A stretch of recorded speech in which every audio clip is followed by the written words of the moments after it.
So welcome back to the last segment of the first module in week 6 on shortest paths. As you might recall, we have been talking about the single source shortest path problem throughout this module, and so far we have figured out what to do when all the edge weights are uniform and also when all the edge weights are guaranteed to be non-negative. In fact, in the previous segment, we saw an implementation of Dijkstra's algorithm, which is an algorithm designed to handle precisely this kind of a situation. Now, the focus of this module is going to be the case when we do allow for negative edge weights, but we continue to avoid what are called negative cycles.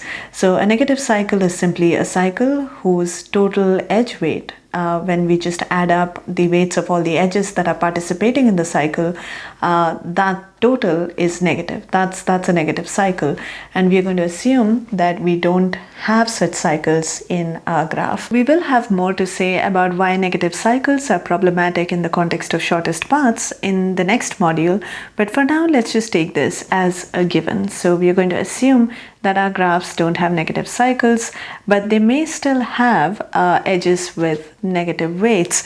And remember that where we stopped last time, we said that such edges could be problematic. The proof of correctness was really dependent on the assumption that the edge weights were non-negative. So we also said that you could come up with concrete examples that break the algorithm if you allowed for edges that have negative weight. So perhaps you've already come up with your own examples, or you would like to come up with something yourself.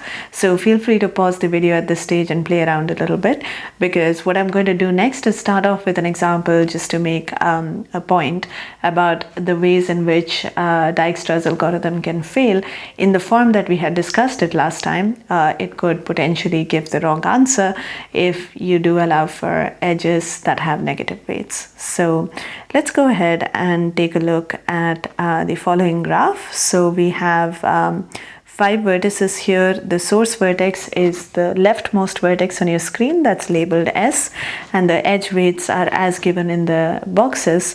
And what we have on top is the distance array that is going to be maintained by Dijkstra's algorithm.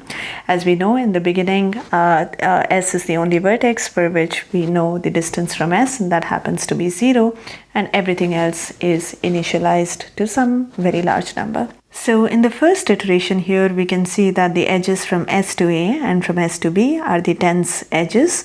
So we are going to update their distance values to 1 and 10 respectively.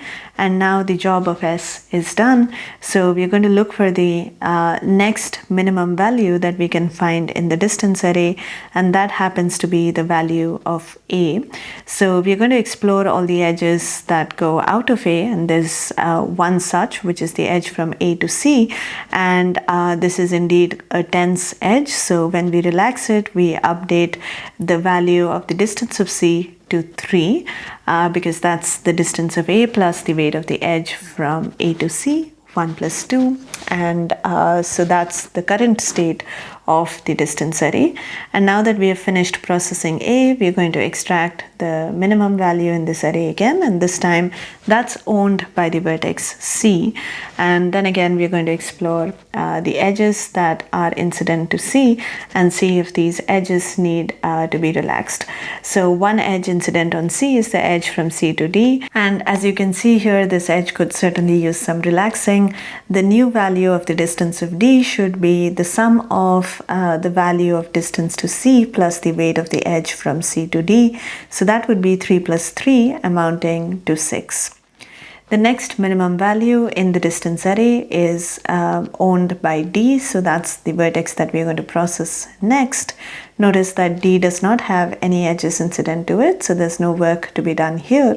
And then we run our final extract min operation, and we are going to see that we have only one value left in the set of the priority queue, whatever you're working with, and that's the value corresponding to the vertex B. So let's consider the vertex B. You'll see that there is an edge that is incident on B, the edge from B to C. And one question here is this edge tens? So let's think about this. The current value of the distance of C is 3. On the other hand, if you look at the distance of B plus the weight of the edge from B to C, then you get a value of 10 plus minus 10, and that's 0. So in fact, it is quicker to reach C from S via B, but unfortunately we decided to take the longer route based on whatever we have discovered so far. Intuitively, the issue with missing out on this edge is that, well, when we did discover B, that was already an expensive proposition, and Dijkstra's algorithm did not think that you're going to be able to do anything better in the future. And indeed, if all the edge weights are guaranteed to be non-negative, then you can see here that there is no way that you could have improved on the distance of C by going via B, because this edge from B to C would have had a weight of 0 at best, and then you couldn't possibly beat what you already have for C. But somehow these negative edge weights coming in later could really mess around with your calculations.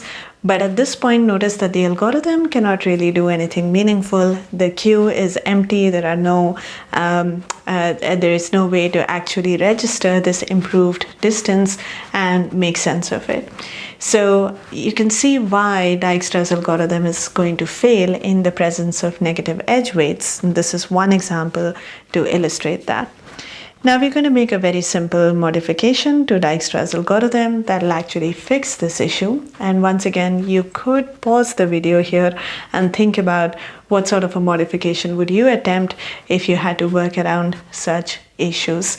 The natural thing seems to be to somehow allow for these relaxations even after the vertices at the other end of the edges have left the priority queue. Perhaps there's some way of bringing them back in. So please think about this hint, which pretty much gives away the modification that needs to be made, but still feel free to pause here and think this through before you continue the conversation with me. Okay, so hopefully you had a chance to think about this a little bit, and let's take a look at the modified version of Dijkstra's algorithm here. So remember that previously what we were doing was that we inserted all the values of the vertex distance pairs into our priority queue. Now what we're going to do is we're just going to insert s comma 0, which is the only vertex about which we know anything at the start. And other than this, the priority queue is empty. This is just a minor difference in the initialization. And what we're going to do going forward is that every time we relax a dense edge, we're going to ask ourselves, is V, which is the vertex at the receiving end of the dense edge, we're going to ask ourselves if V is already in the priority queue. If it is, then as before, we decrease its value appropriately. And if it's not in the queue, we actually bring it back. So I said queue, what I really meant was the priority queue or the set or whatever it is that we're using to maintain information. So what we want to do is make sure that V makes a comeback if an edge incident on V has been relaxed. So this way, it's possible that a vertex gets out of the queue and then comes back and is extracted again, and so on and so forth. So you do have to think about whether our running time analysis from before holds up in the same way. As a matter of fact, it doesn't. Well, in some sense, if your input does not have negative weight edges, then there'll never be a reason for a vertex to make a comeback into the queue. So then the analysis is pretty much the same. But in the presence of negative weight edges, what happens is that the previous algorithm is going to have the same running time as before, but possibly a wrong answer. And this algorithm is going to have potentially a worse running time, but that's the price you pay for getting to the right answer. Now, because the running time of both versions of Dijkstra's algorithm are very similar in the absence of negative weight edges, you might as well always work with the modified version. Whenever you don't have negative edge weights, you're going to get a performance guarantee that's very similar to the original version, so you have nothing to worry about.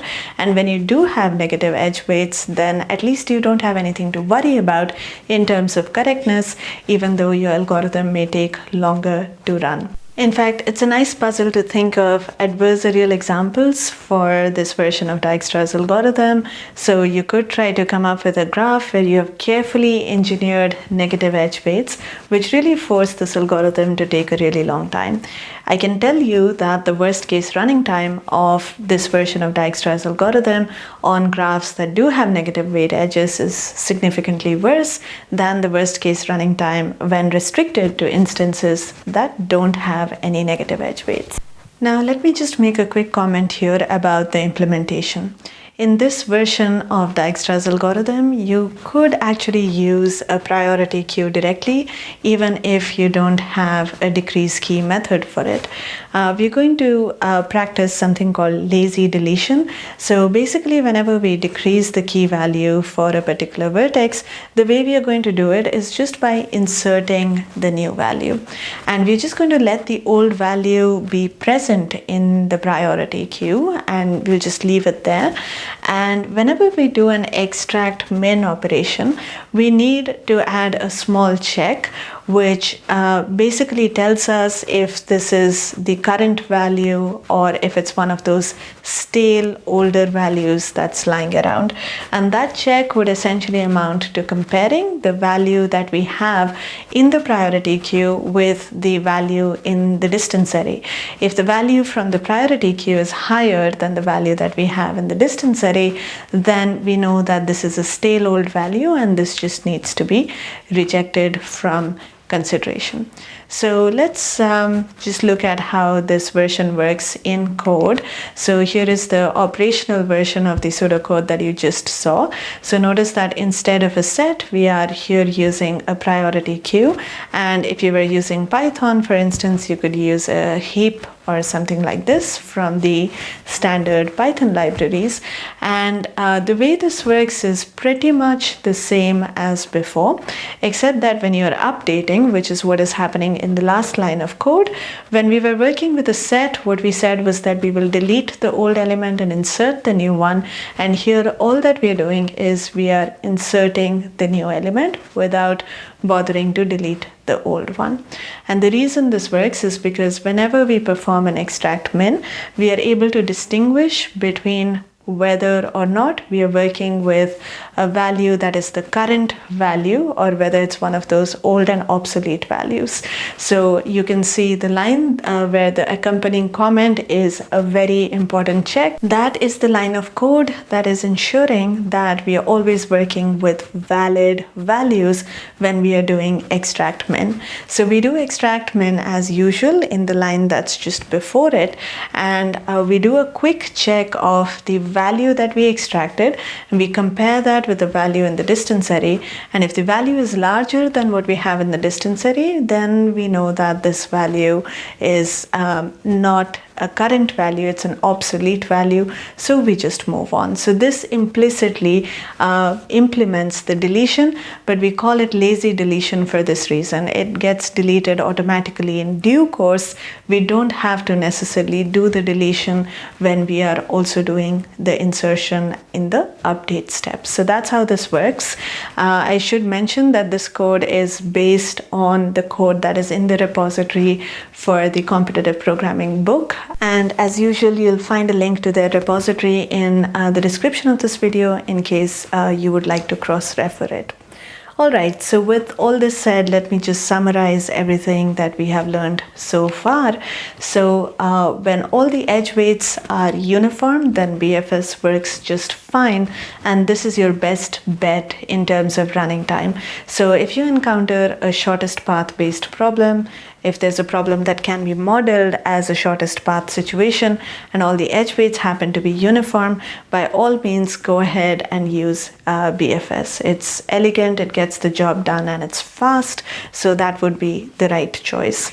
Now, in case you do have edge weights, then you could either use Dijkstra or modified Dijkstra.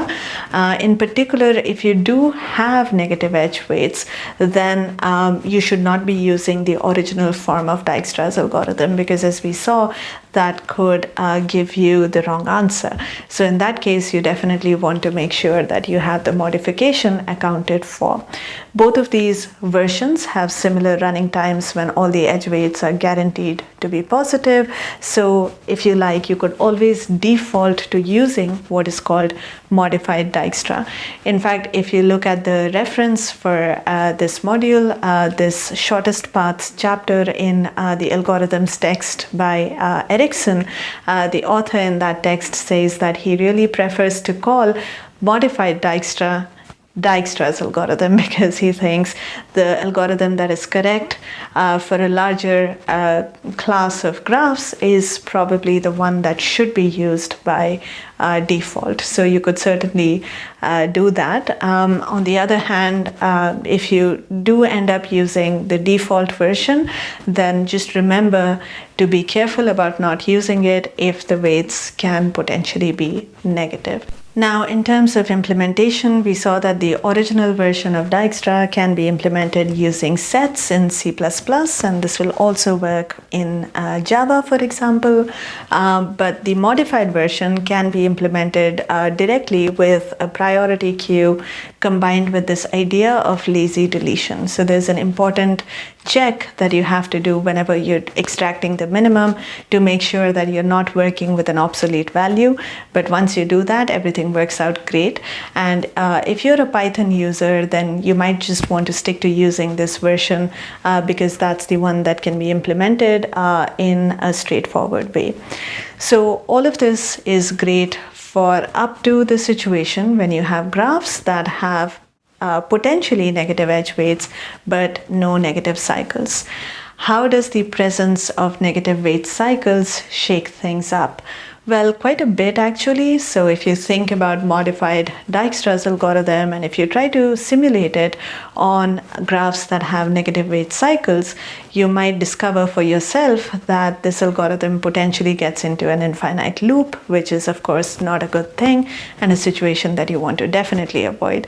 So whenever you're working with a problem that is based on shortest paths and you have negative edge weights being allowed, please do check for whether you have been told that there is a promise that there are no negative weight cycles. If such a promise is made explicit, then of course you can go ahead and use all the machinery that we have talked about so far. But without this assumption and with the possibility that there may be negative weight cycles, you want to be a little more careful. And in the next module, we are going to talk about how we can detect the presence of negative weight cycles and how we can compute shortest paths when we are confident that the graph does not have negative weight cycles. So all of that is coming up. So this is a good place to stop here, and I'll see you back in the next module.